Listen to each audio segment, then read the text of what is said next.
I'm JNEPS MMA. This is my recap and breakdown of UFC 307, Alex Pereira versus Kayla Rountree. And if it wasn't for those two guys, this card would have sucked. It would have sucked bad. It was to me, it's probably one of the worst pay-per-views of the year. If it wasn't for that main event, dude, I have no clue what to say. Like, this card is just horrible, top to bottom. I did say that, you know, the UFC was riding off Pereira's back with this entire card, but I didn't know that it was going to be this bad. I really didn't think it was going to be this bad of a card, but we got a lot to talk about. Let's get to the first fight of the night. We have Tim Means versus Court McGee. I picked Tim Means to win this fight, but in the first round, Court McGee was looking really good on the feet, really crispy, tagging Tim Means, and he gets Tim Means to the ground, and Tim Means had kind of trouble getting Court McGee off his back, and Court McGee gets the leg hooks in and gets like a head crank, and Means taps. Great win by Court McGee in his hometown of Utah. He has a great story, so I was kind of happy for him to win, you know, in his hometown. That's all I got for this fight. On to the next fight, we have Carla Esparza versus Tecia Pennington. I picked Esparza to win this fight, and in the first round, Tecia was looking good, tagging her on the feet, but Esparza robbed their way to the ground and kept her there for the entire round. In the second round, Tecia and Carla were both tagging each other on their feet, but Tecia was like landing the more crispier shots and low-key kind of schooling Esparza on the feet. Because then when Esparza got back to her corner, it was like, yo, you better just give it all you got. And in the third round, Tecia was doing a good job with the leg kicks, slowing down Esparza, but Carla Esparza finally decided to go for it, knowing it was her last fight. And I thought Tecia won, and she did win. But dude, they gave Carla Esparza the championship video retirement package treatment. They did this for Karate Hottie, and she hadn't even fought for her title. So when they did it for Esparza, I was like, dude, what the heck? I'm not mad that she got it, but it's like, I know they're not going to do it for everybody. Like, this is a new thing. And it's not like Carla Esparza was an exciting fighter, dude. She had one of the worst fights in MMA history with Rose Namajunas. That was a stink fest. And dude, Rogan's up there crying like a puss when she's there retiring. And he even says that she got robbed right after the fight. And I'm like, bro, no, she did not. She didn't get robbed. But dude, it's like, if you're gonna do this, at least give somebody like Matt Schnell time to have a retirement speech, dude. Because bro, he did at least something for that division too. It's just like, it just kind of sucked. But the worst part is, the Utah crowd starts booing Tecia Pennington when she's there dedicating this fight to her grandma who died earlier of breast cancer. Like, dude, give some respect. Come on. Whatever. Great win by Tecia Pennington. On to the next fight. We have Ovince Preux versus Ryan Spann. I picked Ryan Spann, and he got it done quick. Ryan Spann tagged Ovince Preux to the right hand, and he grabs Ovince Preux's neck in a guillotine, and Ovince Preux at the tap. Great win by Spann. He needed it. This was like loser gets cut from the UFC, and Ryan Spann gets on track. That's all I got for this fight, I'll be honest with you. On to the next fight. We have Cesar Almeida versus Ihor Potieria. I picked Almeida to win, and in the first round, Almeida was doing a pretty good job tagging Potieria. But Potieria was doing a lot, and he wasn't like doing anything. Like, he was doing a lot, but not doing much. Like, he wasn't really like hurting Almeida or anything, and he looked like he was gonna gas out. But in the second round, Almeida did like the most craziest thing. Like, in the first round, you can tell an eye poke was gonna happen because this man has his hands out like this the entire fight. He eye poked Potieria 3 times. One of them wasn't even called or stopped because it was for a groin shot. And the ref did not give out a warning. He didn't even take out a point. he was just kind of like wanting the fight to be done. Like, he just saw there was no finish, and he was just like, I want to get out of here. Luckily, it was his last fight. Like, he was not gonna ref anymore. Potieria does get a takedown, but didn't do much with it. Almeida gets a guillotine. Didn't get it though, so he lands kind of on top mount as the round ends. And in the third round, he eye pokes Potieria again, twice, and it was only stopped once. The ref sucked, bro. And in the third round, anytime Potieria would go into the clinch, he would immediately stop it. He would immediately separate it. And later on, we'll talk about it. We're not there yet. We'll talk about it though. Later on, it just, it just sucked. This fight was just horrible. Ref should have been there for any Morab or Bilal fight. He should be there, bro, just to separate anything. But they gave Almeida the win. Great win by Cesar Almeida. That's all I got for this guy.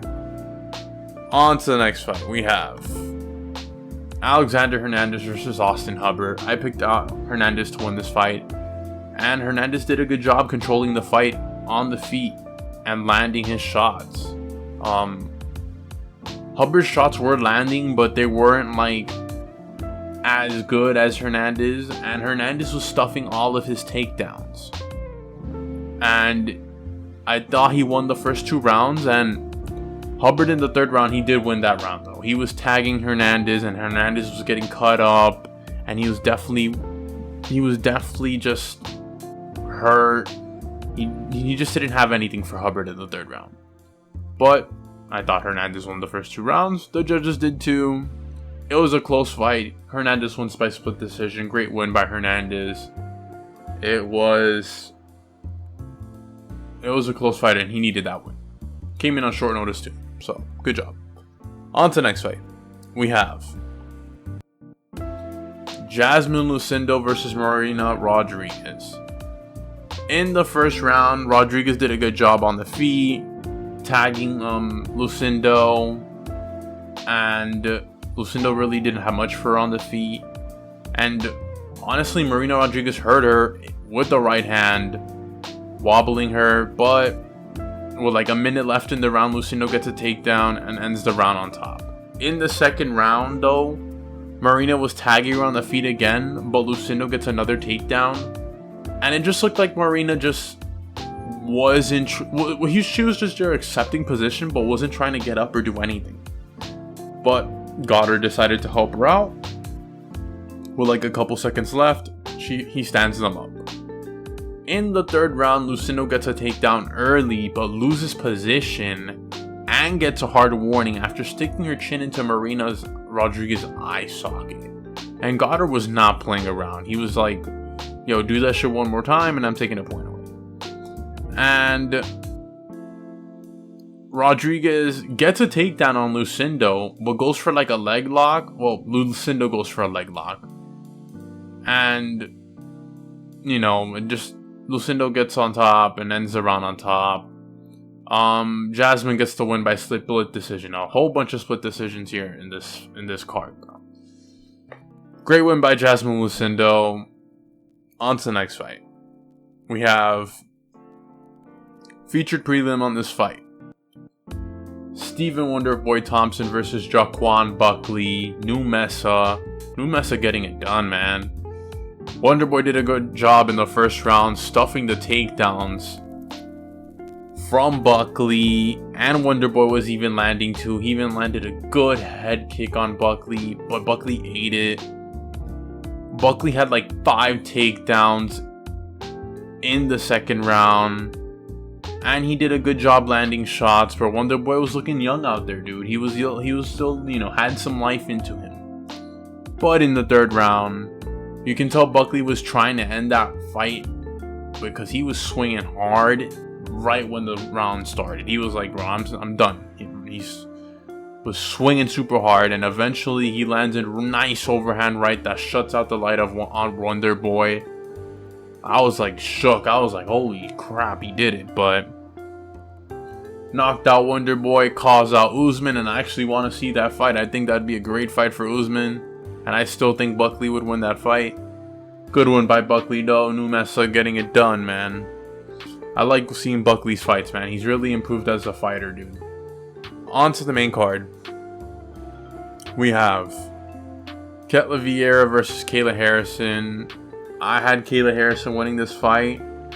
And in the first round, she does take down Vieira and kept her on the ground the entire round. But in the second round, Vieira won for sure, bro. She won that round. She landed 2 nice elbows. One of them made like a Welch or a Hemato on Harrison's forehead and even cut her up. So it was 1-1 going into the third, and Vieira was stuffing the takedowns, and then out of nowhere, Kayla Harrison gets a takedown. And to be honest, Kayla Harrison has horrible takedown entries, like horrible. Like she would just go for it, and obviously you're gonna get stuffed. You have to like do something with it. You have to like land a 1-2 and then go down, or just do something. You're not like Marab or like any of these fighters that grapple super hard that are like, you know, like Bilal. I don't know, bro. But she got her takedown, and that's pretty much it. Once, especially in women's WMMA, like, and in bantamweight, once you get taken down, it's kind of hard for you to get back up. And Kayla Harrison gets the win. And obviously calls out the winner of Pennington versus Pena, which we're gonna get to that. On to the next fight. We have Roman Dolidze versus Kevin Holland. In the first round, Kevin Holland was doing good, piecing up Dolidze, like we all thought, because he's good at striking. But there's always a problem with Kevin Holland at middleweight, and is when he gets taken down, it's kind of hard for him to get back up. It's not like, he's the skinny guy. He's not really like one of those strong guys in middleweight. That's why he's always fighting at welterweight now.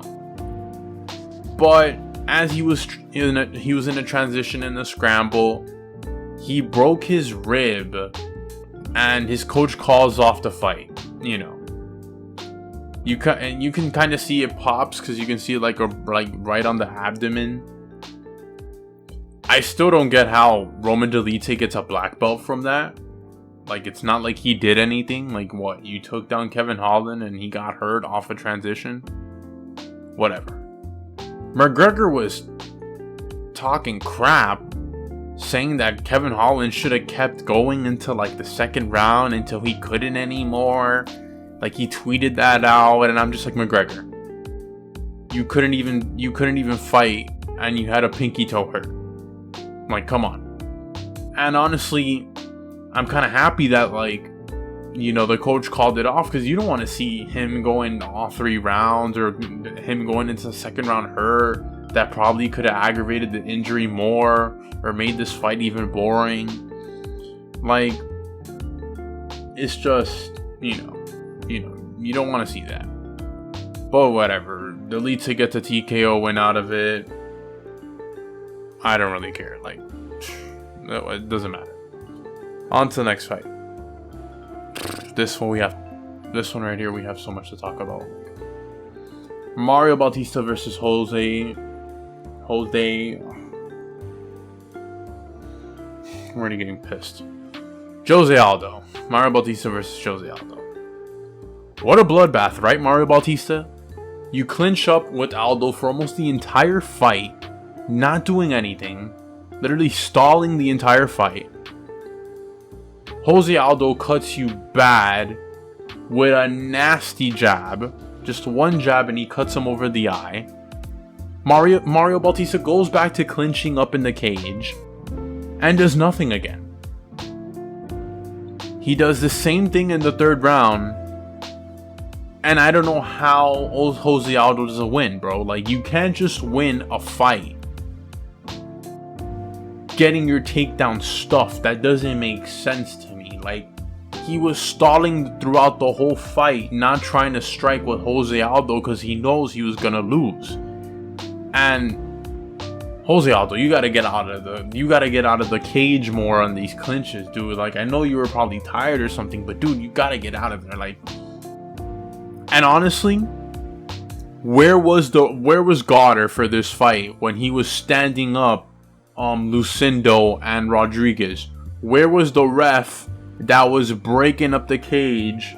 I mean, breaking the clinch up on the cage for Potieria and Almeida. We needed them here for this fight because, dude, I don't know what Carlos Beltran was doing, but dude, if you see this is like taking up time in the round, break it up, dude. This is not, you can't win a fight off clinch control and you're not even doing anything. He wasn't even landing a punch.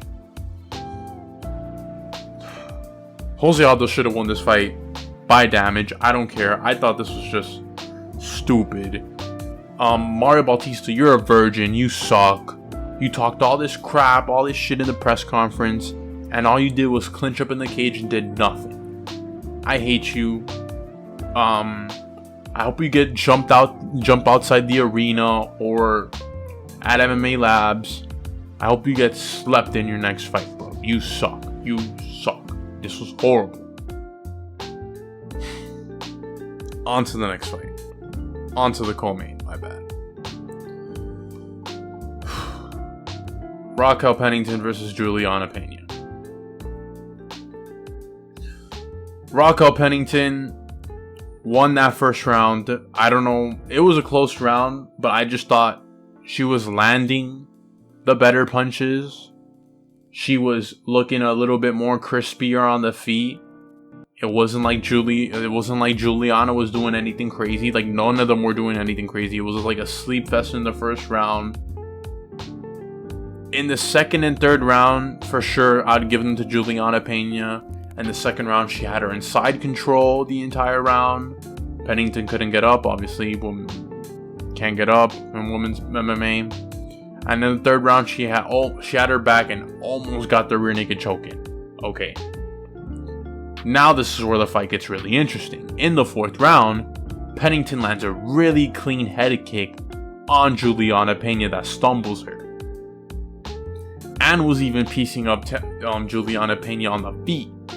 Pennington later on eventually lands an overhand right that drops Pena, and it was the first time Pennington gets a knockdown for the first time in her 19 fights, bro. So, like, come on. And in my head, I have this 2-2 heading into the fifth. Like, okay, 2-2 heading into the fifth. And it should have been. And Pennington in that fifth round won. She had more output. She was doing way more than Pena.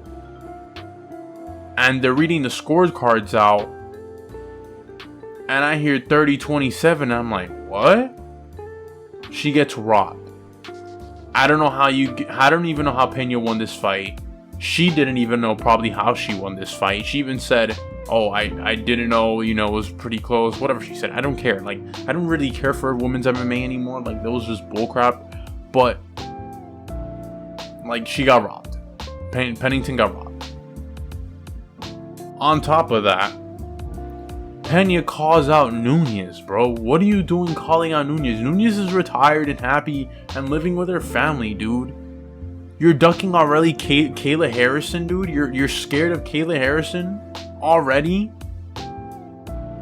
Whatever. I just feel like, okay, they can sell the fight with Harrison and Pena, but dude, like, women's MMA, it just sucks, dude. It really just sucks. Like, I feel like the only fighters that I love for WMMA right now is Natalia Silva, Eileen Perez, and I'm missing one more. I forgot who. I'm trying to think. But dude, like, this just, the women's MMA sucks. It just completely sucks. On to the main event. This is something worth talking about right here. This is something worth talking about right here. Alex Pereira versus Khalil Rountree Jr. Khalil Rountree comes out strong in the first round. When I was shook I was shook. I know I made a video about this man, and I was like, kind of not. I wasn't trashing him that much, but I was saying you're not gonna win this fight. He didn't, but still, bro, he was landing his jab. He was even catching Pereira's head kicks. He just looked really good in that first round. And in the second round, Pereira had a little bit more output, but Khalil landed a nice right hand that kind of dropped Pereira. He looked kind of like off balance there. And Khalil even landed a nice head kick. But from there, it just looked like Pereira was trying to read Khalil out and say, okay, is this all you got for me? Because in the third round, Pereira was catching Khalil Rountree with everything. He was catching him with the jump knees. He was jabbing him up super like crazy, landing more crispier shots. The leg kicks were finally taking an effect on Khalil Rountree. He was breaking down Khalil Rountree. Alex Pereira was finally, mastering up his plan, because in the fourth round, Pereira, he does what he does best, and he just breaks down his opponents until they can't no more, until they crumble. He was piecing up Khalil Rountree with combos, and dude, Khalil Rountree's eye was cut up looking nasty. And dude, that combo at the end to finish Khalil Rountree was so nasty. Right hook, ripped to the body twice, bro, and then an uppercut, and just ends Khalil Rountree, bro. He falls. Probably one of the most nerve-wracking fights I've ever seen, because I was like, bro, there's no way Pereira's about to lose. And so obviously what happened? I give all my respect to Khalil Rountree. He is a stud. His stock went up. I don't care. Yeah, he might have just got knocked out nasty. Might have got a hella CTE. But his stock went up, bro. He fought way better than the past champs in Jiri Prochazka and Jamal Hill. He looked good at the start of the first rounds, but those leg kicks and Pereira just came with a game plan. Just let me wait to see what he got, and then I'm gonna do my thing. And that's why Alex Pereira is the best in the world, dude. But I give all my respect to Khalil Rountree, bro. You saved this card, because honestly, if Pereira would have just knocked him out, it would have just been like, damn, bro, like if we would have knocked him out in the first round, it would have been like, damn, this card just sucks, bro. Like, only thing we came here for was like, a Pereira knockout. We did, but man, Khalil Rountree put up a fight, man, and he earned a lot of respect from everybody. And I think Khalil Rountree's next fight for sure is the loser of Ankalaev and Rakic. But of course, he needs time, bro. He needs 6 months, 7 months, bro. He put out a war for everybody to see. Pride and everything out there. He left everything out there, man. And he should get the loser of that fight. Alex Pereira should get the winner of, obviously, Rakic and Ankalaev.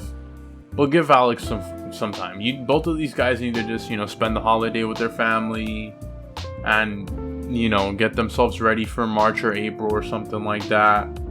I know Pereira wants to be active. He says that this is his weight class. He doesn't really care about middleweight so much. It's a pretty hard weight cut for him to make.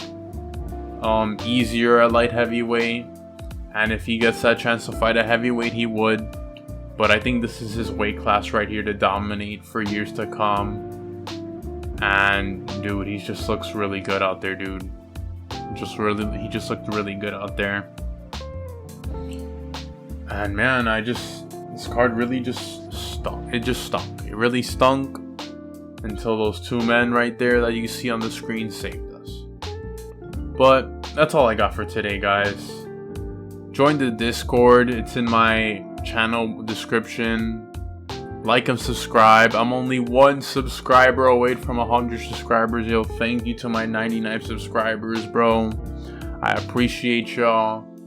I know a lot of you guys watch my videos, man. Like, just subscribe, bro. I'm here to stay, man. But that's all I got. Go Yankees. We won that first game. I'm J-Neps MMA, and I'm out.